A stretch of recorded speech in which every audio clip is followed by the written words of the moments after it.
This is WPTV. Welcome back to the desk. Last night, 32 players took their first step in their NFL journeys. And joining me to discuss all these new faces is Danny, Pat, Ryan, and Pat.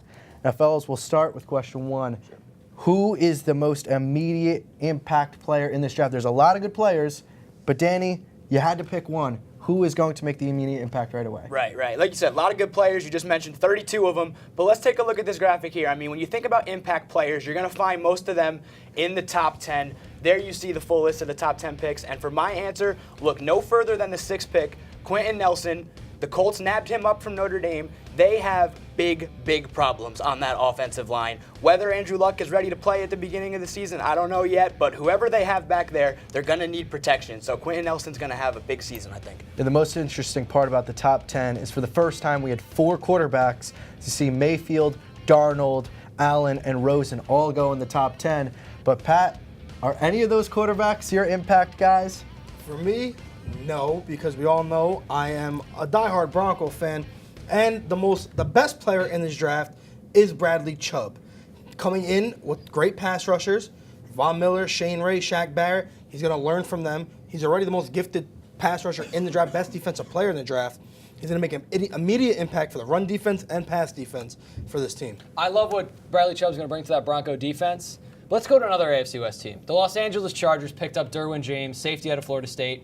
He's going to transform that secondary. They have 4 tremendous cornerbacks, 2 good safeties now. There's only a few holes left in this Chargers roster. If we're going to talk about who's battling to win this division, give me the Chargers on paper. Derwin James just solidified that defense. Pat? I think you guys are both looking past the clear best talent, Saquon Barkley. This man is 6 feet tall. This man is 235 pounds, and he can run the 40 in 4.4. That is insane. This man has all the skills, and he's a very underrated pass blocker. The Giants are going win now. They're not looking for the future. They're going win now, and for a plug-and-play player, he's the best on the board. Danny, the Giants clearly take a big name player in Barkley. The Jets take the biggest quarterback available. What happened in New York in both draft rooms? Who had the better top 5 pick? Hey, it was a good night in New York. It was a good night to be a New York football fan. Let's take a look here at the 2 players they went with. Both teams picking in the top 5, and I think they both did a great job. If I had to pick which team did better, I'm going to go with the Giants and their pick of Saquon Barkley. I mean, this guy is just a bulldozer.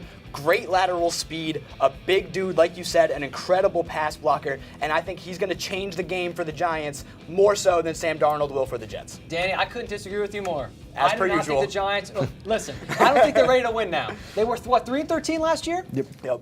I don't know if running back's going to help them. They have one good offensive lineman, Nate Solder, who they paid way too much money for. I just don't know how much a running back's going to change their long-term success or even their immediate success. I just don't know how much a running back can make them better. But with the Jets, they finally found a franchise quarterback.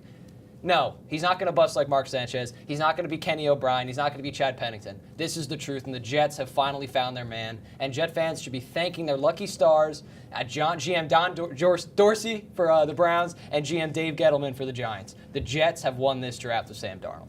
Pat? You think Sam Darnold's going to start, though?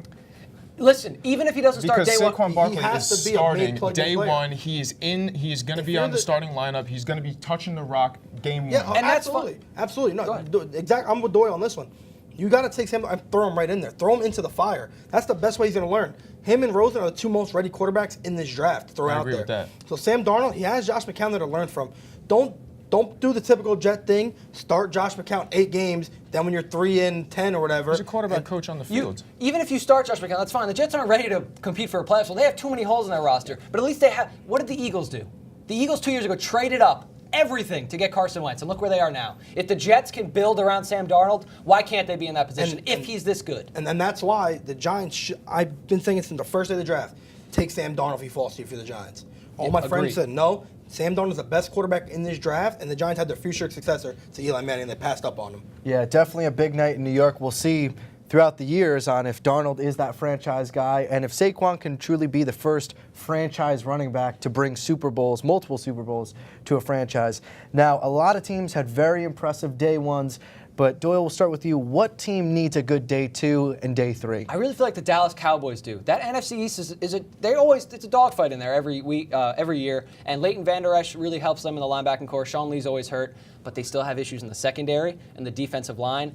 And what are Dak Prescott's weapons? Jason Witten just retired, according to a report 5 minutes ago before we got on air. Des Bryant's gone. Who's he going to throw the ball to? The Cowboys need a good second and third round picks. Pat? It's got to be the Cleveland Browns. They won one game in the last 2 years. They got quality picks. Some of those early second-round picks, those are starters. Those are quality guys. Those are good players. I think they need to finish strong with this draft, see what they can do. Yeah, I couldn't agree more with you, Pat. I feel like when I'm watching this draft this year, I'm watching the draft day movie play out for real. I mean, their first 2 picks, personally, if I'm in that front office, I'm taking Saquon Barkley #1. But you know what? Their first 2 picks, they did do well, and now they're up 2 out of the next 3. You got Nick Chubb, there's running backs available, linemen available. They got a lot of good picks coming. Yeah, day 2 and day 3 will definitely be interesting. The draft continues tonight with rounds 2 and 3, and then rounds 4 through 7 will be tomorrow night. That is all we have for the NFL. Up next is Joe Rea with the MLB.